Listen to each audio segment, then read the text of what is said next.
Leroy, I'm happy to be talking to you today because we at Faith and Finance, Neighborhood Economics, we go by both of those names depending on how we're operating in the world, whether we're in a more secular setting or working with churches. But we have created a tool that really came out of our work at SOCAP, out of Kevin Jones and my work at SOCAP. And Leroy, you've been to SOCAP a few times and are a faith person. So it kind of is cool to be talking to you about this work because on some level you really get it. And we're happy to be talking to you about bringing one of our tools, the Field Guide to Transformation, to Portland.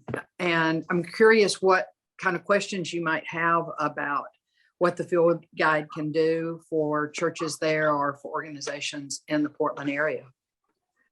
The Field Guide and Neighborhood Economics and Faith and Finance really opens up and opened up for me a way to feed my entrepreneurial proclivities, right? That, you know, it's okay to have these entrepreneurial pursuits.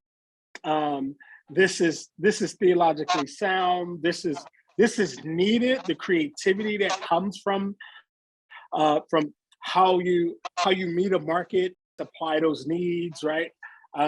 It even blends with like community engagement, right? So because you've got to understand your community in order to meet the supply, to meet the demand of a market, right? You've got to understand what's going on in that community and what people like there and what people need there, what people will spend money on there, or, you know, all of that is actually connected with being a good pastor, if you will, right? Or being a good person of faith in the neighborhood.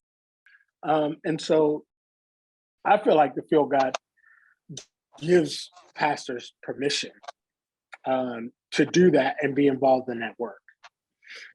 What was coming to mind for me when you were talking about that was, as you were talking, I was thinking about Derek Brazil and how frustrated he got as a someone who started an accelerator for minority entrepreneurs in Cincinnati.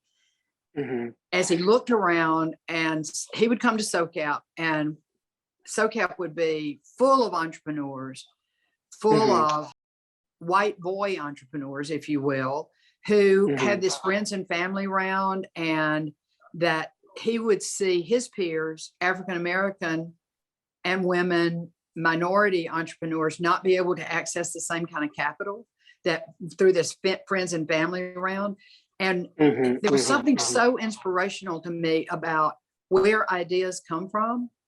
And with Derek talking about to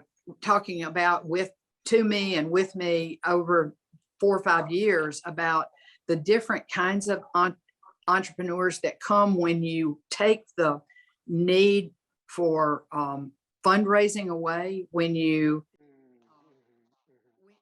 can get to how entrepreneurs can have life-changing, individually, community-changing, family-changing, wealth-generating ideas if you can find ways for funding other than friends and family, where you just go and ask your friends and family to give you money so you can start your idea. And we went in years ago to Cincinnati with the idea that we were going to use Kiva loans. It was early in the Kiva US, when Kiva had first started doing funding in the United States, not just overseas.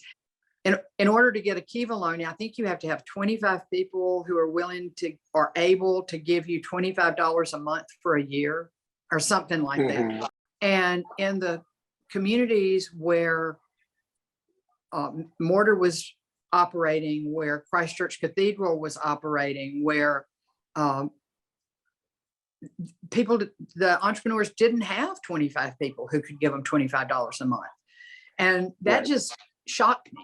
It was like, so, but meanwhile, the cathedral had thousands of dollars that they were giving out in grants. And so there it was like, how can we begin to build an ecosystem that gives entrepreneurs, minority entrepreneurs, entrepreneurs who don't have access to funding, how do you build that ecosystem? And what's the church's role in doing that? And how do we understand it as righteous work? How do we understand it as what Jesus calls us to do?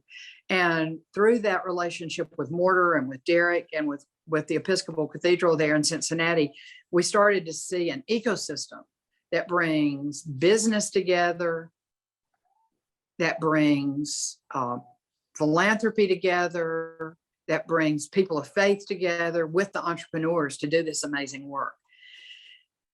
But first, we realized that churches need a lot of education because we're taught in church, business and church don't meet. Right. They don't talk. Which is, Right. they don't Right. talk to each other. You can't talk about business and you can't talk about money.